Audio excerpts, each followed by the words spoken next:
Christmas greetings, to be expressed, are completing. To drive and be changed, a car to be pinned, balling in a Christmas wonderland.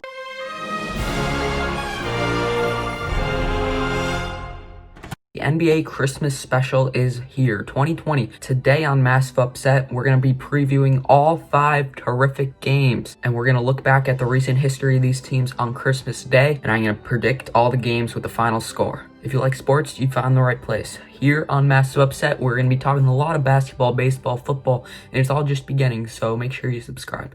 In the 12 o'clock game, we have the Pelicans visiting the Heat on ESPN. Miami is favored. They're minus 4.5 point favorites in this game. Strangely enough, this was also the 12 o'clock game in 2015 Christmas, where the Heat won that one 94-88 in overtime, which was an insanely low-scoring game. Totally different teams for both of these squads now. And for the Heat, this is their first Christmas game since that 2015 win versus the Pelicans. And for the Pelicans, they played just last year. They won the late night game in Denver last year on a big upset on the road. Erik Spoelstra, the Heat head coach, since he's arrived in Miami, the Heat are 7-0 on Christmas Day.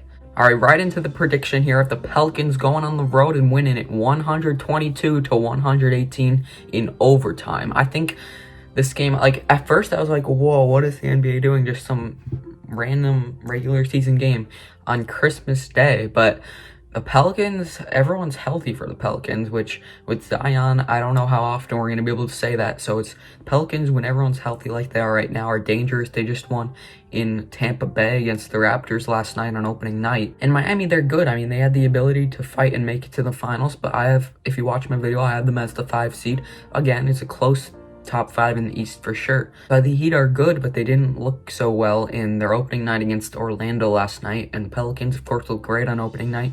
Pelicans got that big road upset win on Christmas Day last year. So I just feel like things point towards it being very possible for the Pelicans to win. The Heat, honestly, like exactly how good they are is going to be like probably one of the most fun things for me to watch this year. It's like they made the finals. Now what? The whole core is still together, still healthy.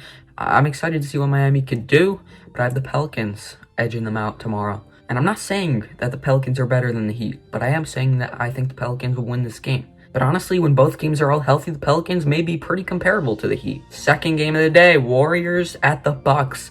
The 2:30 game in Milwaukee. Milwaukee, big favorites. It's the biggest favored team of the day. The Milwaukee Bucks are favored to win by 10. Steph Curry and the Warriors, their 8th straight game on Christmas Day. And apparently they actually got some a little before even they were a playoff team with the new uniforms, their modern stuff. No, like back in the other days, like this is their 10th time in 11 years. They made the Christmas schedule after Klay Thompson got hurt. So this just shows Steph Curry is one of those players that pretty much guarantees a team to be on Christmas Day. Unfortunately, the Warriors are not that good. Draymond Green is out again on Christmas Day. The Warriors look terrible against the Nets on opening night, and going into the season, I had them as the 10 seed in the West. So, like, a lot of y'all still think the Warriors are like a 7 seed type of team, but I don't see that at all. For the Bucks, this is their 3rd straight Christmas game, Milwaukee, but it's their first one at home since the first year of their franchise in 1968. Which is well deserved. They've had the best record in the NBA both of the last 2 years. I think they deserve this home game.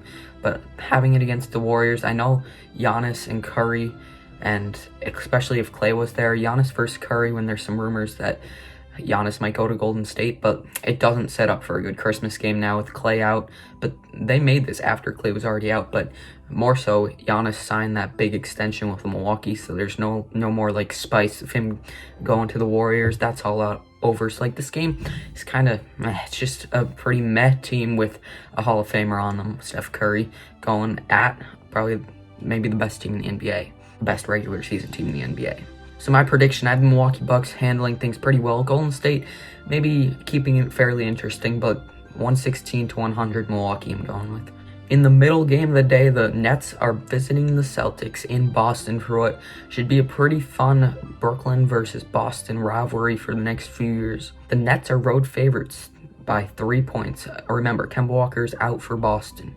Boston beat Milwaukee in their opener in what was fairly lucky fashion on that Tatum step-back three, but the bottom line is they played a super close game against Milwaukee on opening night. And Brooklyn murdered Golden State. Again, a pretty weak Golden State team on opening night. For Brooklyn, it's their third Christmas Day game since they moved to Brooklyn. They're 0-2 in the first two, and this is their first one since 2013. They played in 2012 and 13, but this is the first time Nets are on Christmas since like the Darren Williams, Joe Johnson, Brook Lopez era.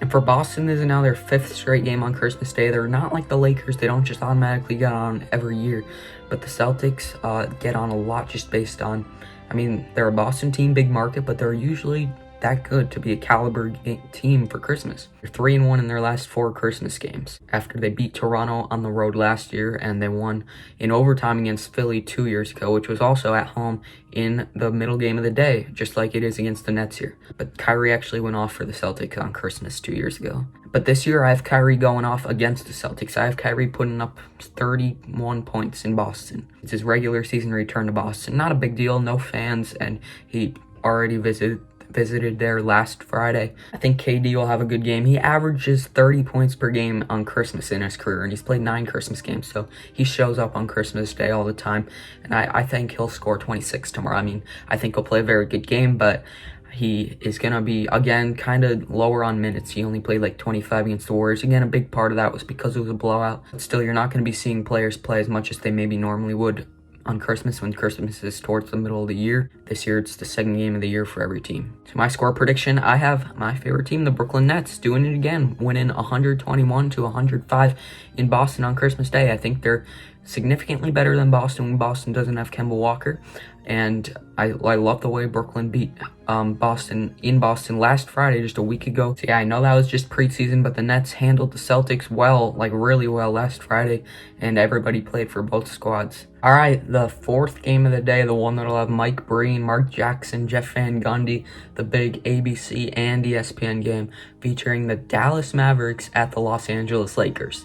Now, the NBA, you could argue that they made the right move by putting Dallas at the 8 o'clock game for sure. I think it would have been a bit better if they just had an East team going up against the Lakers, though, such as Boston or Brooklyn or Miami. What's wrong with the finals rematch? But for some reason, it's Dallas. And listen, I was one to say that Dallas is underrated. Last year, they were definitely better than a normal 7 seed. But this year, no Porzingis for a while. And Dallas lost to Phoenix last night on opening night. The Mavs should land somewhere around the middle playoff tier, like 4th through 6th seed in the West this year, I think. But right now, I think the Lakers should be pretty heavy favorites. It's Lakers 6-point favorites for this game. I would probably bet for the Lakers if I had to bet on that. Well, I would, because I'll go to my score prediction in a second. Okay, so LeBron James has 9 wins on his Christmas Day career. Obviously, he's a guy that will, if he's going to play that season, he's going to be scheduled for a Christmas game every year. He's won 9 times, and if he wins this year, which I think he will, then he'll tie Dwayne Wade for all-time Christmas wins. So the Lakers in their franchise history are 23-23 on Christmas Day. They're that team that is always going to play. The Knicks basically always play, but they haven't put the Knicks on these last 2 years, thankfully. But the Mavs, surprisingly enough, this is their first Christmas game since 2011 when they had the season right after the finals win, when they went up against Miami on Christmas, the season after they took down Miami in the finals. Let's jump right to the point. I have Los Angeles Lakers winning this 109-95, so by 14 points. I don't think it'll be a murder, Luka Doncic, Christmas Day, but the rest of the Mavs at this moment can use some work right now. And the Lakers are so good. The last game of the day is actually probably the most intriguing one of 10:30 game. Clippers and the Nuggets at 10:30 on ESPN.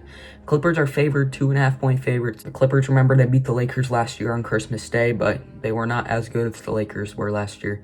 And the big storyline is that this is a rematch from the bubble when the Nuggets came back from 3-1 and won the series, of course. Last year on Christmas, the Nuggets were also the home team in the late game, and they lost. The Pelicans upset them. The Nuggets struggled on opening night, losing at home to the Sacramento Kings in a very close game. Like, Jamal Murray really struggled on opening night last night, whereas the Clippers absolutely flourished on opening night 2 nights ago against the Lakers.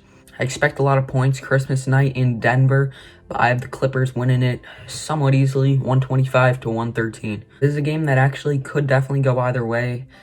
You would think, but a lot points for the Clippers. This is a game where if it was like back in the summer and these came out, I would probably say, oh, Denver at home, you know how that place lights up. I'm going Denver.